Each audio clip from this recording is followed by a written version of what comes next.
Assalamualaikum warahmatullahi wabarakatuh. Bismillahirrahmanirrahim. Tabarakalladzi nazzala al-furqana ala 'abdihi liyakuna lil 'alamin nadhira. Allahumma shalli wa sallim ala sayyidina maulana Muhammad wa ala alihi wa sahbihi asma'in, nama ba'du. Al-Mukarram sedanten keluarga besar Kiai Haji Hamid bin Abdillah bin Umar, wabil khusus paman kawula Kiai Haji Idris, ingkang kula hormati Kiai Haji Agus Ali Masyuri, Gus Zofur, Gus Sipul, sedanten mawon ingkang kula hormati para hadirin. Ini nanti mungkin ada 3 audisi yang diperlombakan Mbak Idris. Mungkin Gus Zofur, saya, Gus Ali. Nanti yang menang yang terakhir, karena mikir sing iso ngalahno piye.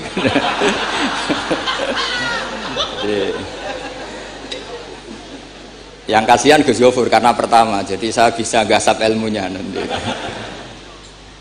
Begini, kecil saya itu sering sowan Pak Hamid karena memang sepupu mbah saya.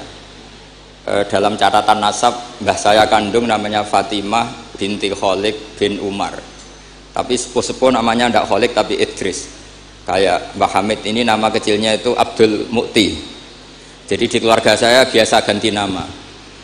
Dulu kecil saya orang manggil Udin, jadi kok bakul bakso. Lama-lama setelah agak-agak alim tuh Mbah Mun manggil saya itu Bahauwah dulu. Saya pernah diganti Mbah Mun Bahauwah. Lama-lama mungkin terlalu sakral, terus tengah-tengah itu Bahaudin. Begini, dulu saya pernah cita-cita jadi wali karena punya penambah wali. Karena kecil saya itu sering dijak sowan Pak Hamid. Setelah agak besar kok prosedurnya kok agak sulit gitu. Terus jadi tidak ingin gitu. Tapi tadi kata Gus Zofur, sementing pernah nempati tempat yang dipakai wali. Tempat ini pernah dipakai Pak Hamid. Insya Allah nasib kita kayak Nabi Zakaria, karena takbirnya hunalika, di tempat itu. Begini, jadi saya akhirnya nekuni ilmu itu di sarang. Yang jelas begini, sebelum hadirin tahu banyak, tradisi keluarga saya itu menghafal Quran. Dulu bapak saya Kiai Haji Nur Salim Al-Hafidh setiap kesini itu diminta Pak Hamid baca Quran di kamarnya. Jadi bapak saya itu kecelok ponaan mantu.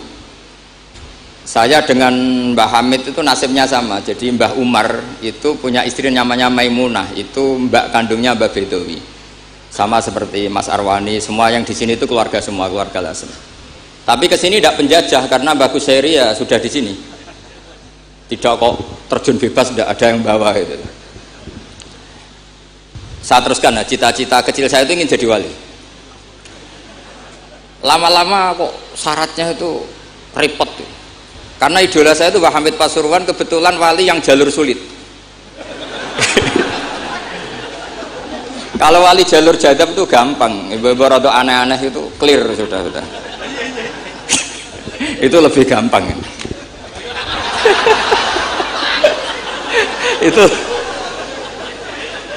Tapi Mbah Hamid ini kan ma'ruf bil ilmi karena beliau pernah ngaji di Mbah Khalil Harun di Kasingan, tapi gak lama. Yang paling lama di Mbah Dimyati Termas. Beliau lama sekali ngaji di Mbah Dimyati Termas, bareng Mbah Limaksum, bareng Mbah saya, Mbah Sidik, terus bareng banyak. Kita tahu Mbah Dimyati Termas adalah adik kandung Kiai Mahfud At-Turmusi. Kiai Mahfud bin Abdullah bin Abdul Manan. Abdul Manan ini adalah awaluman lazama min ahli Jawa, mulazamah di Sayyid Az-Zabidi Sahibul Ithaf, yang mengarang kitab Ithafus Sadat Al-Muttaqin. Itu murid mulazimnya itu orang Jawa, namanya Abdul Manan. Terus beliau punya anak namanya Abdullah, punya anak Mbah Mahfud, yang pada akhirnya jadi gurunya Mbah Hasyim Jabah Asy'ari. Mbah Mahfud ketika di Jawa, memang cerita wali itu syaratnya harus cerita grup, ada grup WA wali itu ada, mulai dulu itu ada. Jadi wali itu syaratnya harus punya grup. Karena untuk legalitas wali itu harus disahkan wali. Nggak boleh wali diangkat menteri agama Gus ya. Nggak boleh Gus. Nggak boleh, kata beliau nggak boleh wali diangkat menteri agama. Yang angkat harus ketua wali. Ini Gus Ali seneng kalau nggak boleh. Jadi harus punya grup. Kenapa harus punya grup? Karena syarat kebenaran itu harus disepakati, harus konsensus bena ahli. Bena ahlil haq. Kalau NU menamakan ahwa ahlul halli wal aqdi. Kenapa demikian? Ada standarnya. Dulu Kiai Hamid itu ma'ruf ngaji badim itu malah kitab Jamul Jami', kitab paling ruwet. Makanya alhamdulillah nggak banyak peminatnya. Karena sesuatu yang ruwet nggak perlu diteruskan. Jamul Jami' itu kitab yang saya dulu pernah ngaji Mbah Mun, abahnya Gus Zofur itu khatam. Itu ngaji itu lama sekali karena memang nggak bisa cepet-cepet, karena memang harus mikir. Setelah saya ngaji Jamul Jami', ngaji Lubil Usul, karena Kiai Mahfud itu al-usuli. Nah ini kaitannya dengan kewalian Pak Hamid. Nanti kamu bisa daftar lewat jalur ini, jalur saya ini nanti. Kitab Usul Fiqih adalah sebetulnya kitab yang memudahkan kita jadi wali, meskipun pelajarannya susahnya minta ampun. Kenapa demikian? Karena Usul Fiqih itu yang memberi ruang bahwa qutbu hadaddin adalah al-istildad bil mubahat. Pada akhirnya poros utama agama ini adalah orang-orang soleh itu nikmati ma'abahahu, sesuatu yang dibolehkan Allah Subhanahu wa ta'ala. Saya dulu ya janggal, Mbah Mun itu kalau ketemu bapak saya itu ya guyon terus. Kiai Hamid di Lasem sama Singat kalau ketemu keluarganya sering guyon di ruang tengah itu di Pondok Fakhriyah. Karena mbah saya itu sepupu beliau. Dulu saya janggal, sampai Mondok Sarang ya semua ulama kalau ketemu pasti guyon. Ternyata memang menurut pandangan usul fikih hukum mubah itu tidak ada. Kenapa tidak ada? Karena mubah itu maknanya bisa dilakukan, bisa ditinggalkan. Padahal dengan melakukan mubah seseorang pasti meninggalkan keharaman. Watarkul haram wajib, padahal meninggalkan barang haram itu wajib. Makanya rata-rata pondok-pondok salaf itu jarang santrinya diharamkan rokok, ngopi. Karena kalau kangkang itu ngopi terus rokokan dangak-dangak, itu artinya kan nikmati suasana pondok. Kayak apa kalau itu di bar itu, di kafe. Jadi itu bukan ngopi, itu tarkul haram. Nah, ini saya mohon yang kangkang kecil-kecil jadi wali lewat itu saja. Sehingga tidur itu ya wajib. Karena dengan tidur kamu tidak bisa maling, tidak bisa dugem, tidak bisa ke kafe, tidak bisa di perapatan lihat wanita-wanita cantik. Jadi wan naumu ibaratun antar kilmaasi. Itu cara pandang usul fikih. Sehingga dengan cara pandang seperti ini Allah ngendikan wa min ayatihi manamukum billaili wan nahar. Termasuk ayatnya Allah adalah kamu tidur baik malam maupun siang dan baik subuh. Jadi cara pandang adalah al-manam itu tarkul ma'asi. Sehingga orang-orang usul fikih, makanya ketika Mbah Hamid terkenal wali, kemudian setelah saya besar tahu bahwa orang alim sampai bisa menerjemahkan menazumkan sulam taufik macam-macam lah. Yang saya kenang adalah saya ini itu, saya tak matur Mbak Idris, itu pernah Pak Alik saya. Saya ini apal diba, apal berjanji, apal burda. Itu juga karena mbah saya kandung namanya Mbah Fatimah. Cung Kak Hamid itu jadi wali, itu mergo hafal burda, hafal tiba. Karena saya masih ingin jadi wali, saya hafalkan. Akhirnya saya hafal. Saya tidak tahu ini kalau Gus Aziz ini hafal apa enggak. Padahal sarannya mantunya orang Islam harus hafal Gus ini kan. Jadi saya ini akhirnya saya hafal, sampai sekarang hafal. Tapi tidak untuk pidato, ya hafal saja. Kalau Pak Said Akil sirat hafal terus ngendikan terus kalau pidato. Katanya kalau nggak hafal nggak NU katanya. Begini, saya ini termasuk pengagum wali-wali alim. Mimbenihim tentu Mbah Hamid. Pertama, Mbah Mun terkenal wali itu juga diantaranya yang memaklumatkan itu Mbah Hamid. Ini ini ada Mas Arwani. Ketika Pak D. Taifur sama Mbah Hamid sama keluarga, beliau memutuskan sudah saya hanya sama keluarga. Ketika ada tamu dilihat sama Pak D. Taifur, itu siapa? Itu Gus Mun. Mbah Hamid spontan ngintikan rojulun alimun waliwah. Semenjak itu orang Mbah Hamid spontan komentari Mbah Mun rojulun alimun waliwah. Semenjak itu orang ya sama lah seperti Mbah Hamid dulu mungkin sudah wali, tapi maklumatnya ketika Habib Ja'far bin Syekhon memaklumatkan bahwa akan datang seorang wali, terus yang datang ngaji Ihya itu Kiai Hamid. Nah ini nunggu pengumuman berikutnya. Tapi tadi Gus Gofur sudah mengumumkan Gus Ali datang, ini juga wali ya. Ini. Jadi, anggap saja ini penobatan. Cuma yang agak masalah ini kan Gus Gofur itu pernah putus sama Gus Ali. Mbah Mun saja manggil Gus Ali le. Jadi ini kalau betul penobatan minal adna ilal a'la ini agak. Jadi ini tauliyatul adna lil a'la. Jadi ini agak masalah. Maka belum begitu sah ini tadi. Atau kalau sah ya tanpa penobatan itu memang sudah wali itu. Jadi ini begini, saya minta supaya pendaftaran wali itu lewat jalur ilmu saja. Saya punya sekian cara untuk Anda menjadi wali, dekat Allah. Maksudnya wali itu dekat Allah. Tentu tidak akan sekali Mbah Hamid, sudah itu tidak sopan. Ingin sekali Mbah Hamid itu tidak sopan. Jadi wali yang biasa-biasa saja.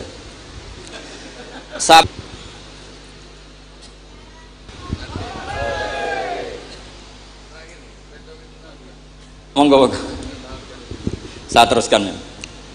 Saya itu punya tradisi kalau ngaji itu tak takriri, termasuk Ihya. Itu juga karena saya dengar kabar setelah Mbah Hamid ditermas, kitab yang beliau dengan Habib Ja'far bin Syekhon itu Ihya. Tentu ngajinya Mbah Hamid jangan bayangkan kayak kangkang, dia ini maknani terus nulis itu boten. Ini sudah muqabalah apa? Sudah perbandingan, bukan ngaji istifadah ndak. Begini. Yang memudahkan kita jadi wali adalah logika kita atau pikiran kita atau mindset kita itu ngikuti apa yang pernah digariskan Rasulullah SAW. Dan Anda jika melakukan itu pasti wali. Kenapa demikian? Karena begini teks hadisnya. Suatu saat Nabi itu kelihatan senang sekali, terus beliau ngendikan, ini ada di Musnad Ahmad. Absyiru ma'asyiral muslimin, innallaha ta'ala qad fatahalakum baban minas sama. Yaqulu absyiru ma'asyiral muslimin. Wahai orang-orang Islam, kamu harus senang. Karena innallaha ta'ala yubahi bikum al malaika. Allah membanggakan kalian kepada para malaikat. Kira-kira orang dibanggakan Allah itu wali apa enggak? Wali. Yaitu bahwa hadhil ummah, kata Allah, umat ini, umatnya Rasulullah SAW itu berstatus addu faridotan wantazoru ukhra. Umatnya Nabi adalah umat yang sudah melakukan subuh terus nunggu datangnya zuhur. Setelah zuhur dilakukan nunggu datangnya asar begitu. Maka ketika Rasulullah SAW memuji hadil ummah, ini jalur wali lewat ilmu, itu umat ini distatuskan oleh Rasulullah itu apa? Fal mu'min baina hasanaten. Orang mukmin itu selalu diantara dua kebaikan. Hasanatin qad qadoha wa hasanatin yantaziruha. Selalu dalam kebaikan yang sudah dilakukan, kayak tadi kita sholat subuh, kemudian kita menunggu sholat zuhur, sehingga setiap saat kita mati status kita adalah penunggu kebaikan. Jadi ini penting saya utarakan supaya orang mukmin selalu melakukan kebaikan dan menunggu akan melakukan kebaikan lagi, sehingga safarnya begitu terus, perjalanannya begitu terus, dan itu bisa menjadi niat. Kemudian sebagian ulama ini dibabkan di bab niat. Kenapa orang di surga selamanya padahal amalnya berdurasi, amalnya terbatas. Misalnya kita masuk surga, amal kita paling banter kan 60 tahun, 80 tahun. Kenapa kita di surga abadal abad? Itu oleh ulama seperti Imam Suyuti dibabkan bab niat. Karena kita punya niat, punya komitmen. Lau isna abadal abad la amanna ya abadal abad. Lau syi'na abadal abad ya la sholaina abadal abad. Karena kita punya niat, andai kan kita hidup selamanya, kita akan iman selamanya. Andai kan kita hidup selamanya, kita akan sholat selamanya. Nah, kenapa orang kafir mu'adzab abadal abad, padahal dia kafirnya juga terbatas? Karena di hati mereka, kalau hidup terus ya akan begitu terus. Sehingga disebut itu dibabkan di bab apa nih? Niat. Nah, orang mukmin barokahnya ada istafet tadi, habis subuh ingin duhur, ingin asar. Selalu perjalanannya dari istafet melakukan kebaikan menuju istafet kebaikan yang lain. Makanya orang mukmin kata Rasulullah Shallallahu Alaihi Wasallam, fal mukmin bena hasanaten, yaitu hasanatin qad qadaha wa hasanatin yantaziruha. Sehingga saya mohon sekali kalau jenengan sedang melakukan kebaikan harus langsung punya niat kebaikan yang lain. Makanya saya tetap berharap suatu saat setelah Mbah Hamid akan lahir wali baru, ngenteni terus. Orang kudu kasil saiki ngenteni wae ben terus. Karena kalau kasil saiki malah ndak nganti ngenteni. Saya itu pernah kalah debat sama santri seumur-umur itu satu. Gus, jenengan sama saya itu masuknya surga cepat saya kan. Kenapa?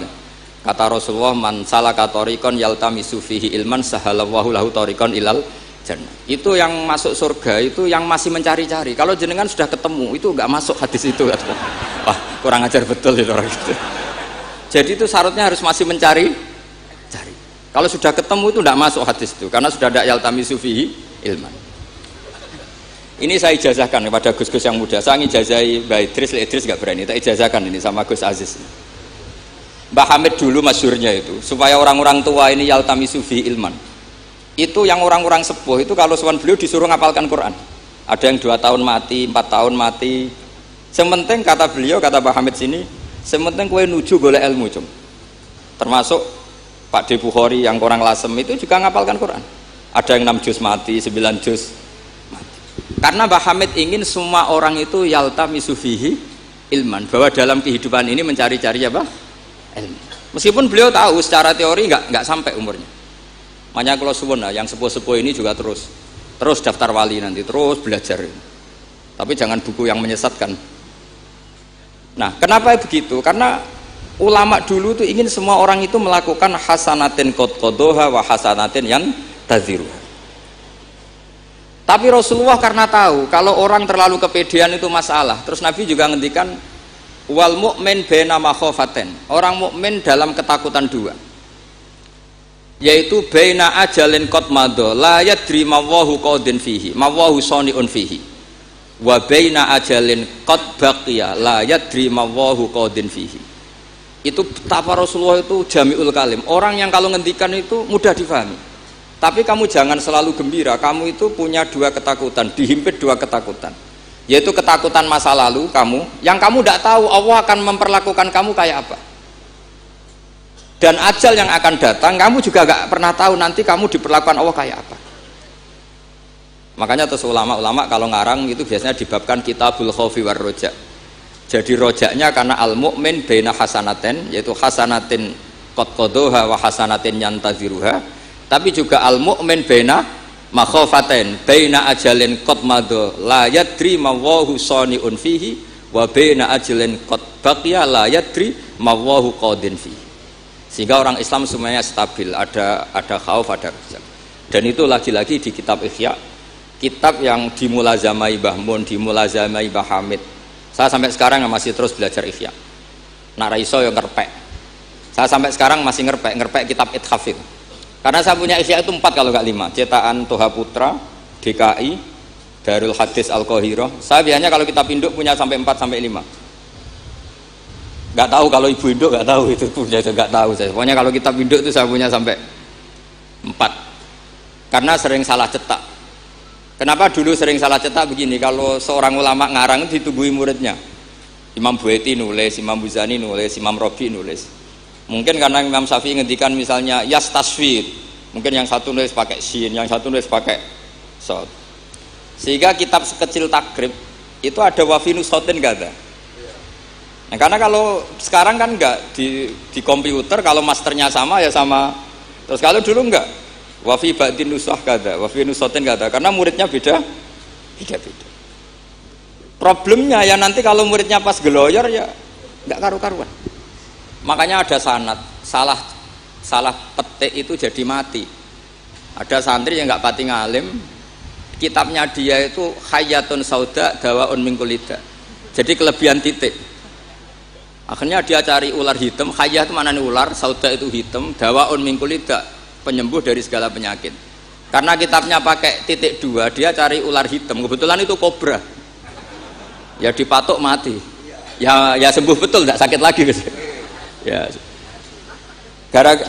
Ya dia kitabnya dia itu hayatun sauda. Padahal yang benar itu habbatun sauda. Jadi kalau salah titik itu resikonya seperti itu. Jadi habbatun sauda, kitabnya dia hayatun sauda. Nah berikutnya ini mungkin yang terakhir, ini trik jadi wali yang mintorikil ilm, seorang lagi mintorikil ilm. Banyak kitab menjelaskan bahwa Abu Yazid Al-Bustami itu tanya, ya Allah, orang sehebat saya itu siapa? Karena beliau itu ahli ibadah. Sama Allah dijawab oleh hatif ya tentu. Kamu tidak usah tanya caranya Allah jawab gimana. Tidak wali itu tetap nggak bisa tuh. Jadi wali dulu nanti tahu sendiri. Ditunjukin temannya yang pinggirnya itu loh, teman kamu yang tidur. Kenapa ya Allah? Ini orang sama saya husnudzon, tahu bahwa saya ini baik sekali, makanya ditinggal tidur. Kalau kamu ibadah terus, jadi ada gimananya gitu sama saya.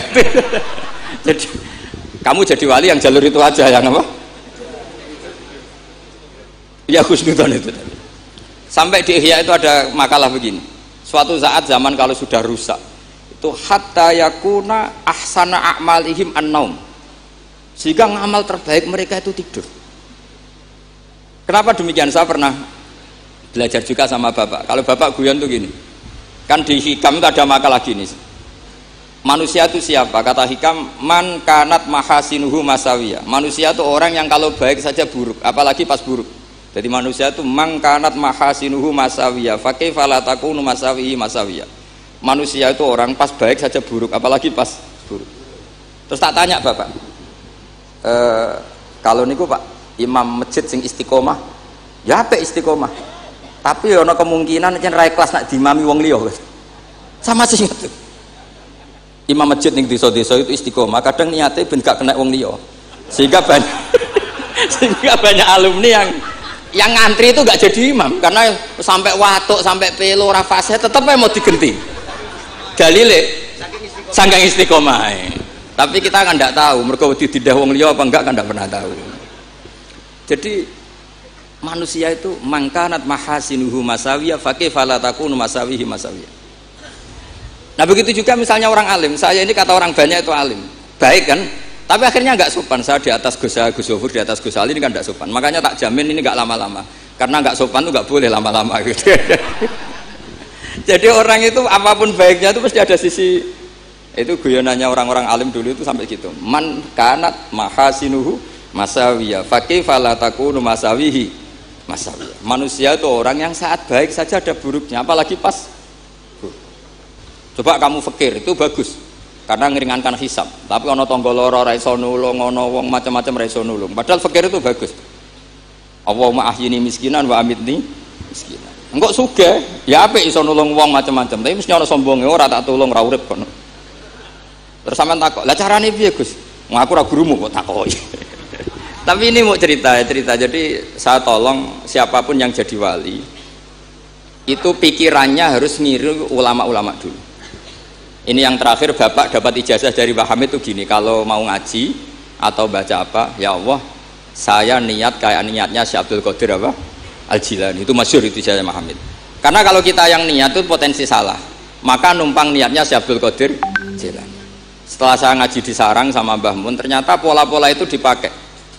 Daripada minta keliru, mendingan Allahumma inni as'aluka ma as'alaka bi abduka nabiyuka Muhammad wa asta'idzu bika masta'adza min habibuka nabiyuka Muhammad. Karena sekali doa itu keliru itu masalah. Di Hikam itu ada cerita lucu itu masyhur itu. Ada seorang wali tapi hamal, tukang mangkul barang di karena dia seorang wali, setelah dapat makan satu piring cukup pulang dia. Karena dia ada ingin kaya. Setelah itu ibadah terus.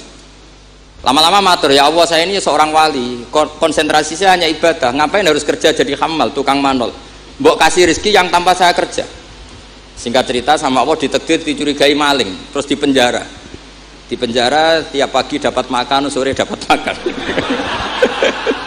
Terus tanya, ya Allah kenapa jadinya gini, kan kamu minta rezeki tanpa kerja. Ya di penjara itu gitu. Nah, makanya semenjak itu wali-wali itu gak berani doa karena sekali salah itu masalah. Termasuk doa minta jadi wali itu efeknya punya istri cerewet kata Gus Zofur. karena itu satu paket katanya. Jadi wali tadi saya bikin 3 tip, Gus Zofur juga tipnya lebih keras lagi. Syaratnya harus punya istri apa tadi? Cerewet. Ya, wassalamualaikum warahmatullahi wabarakatuh.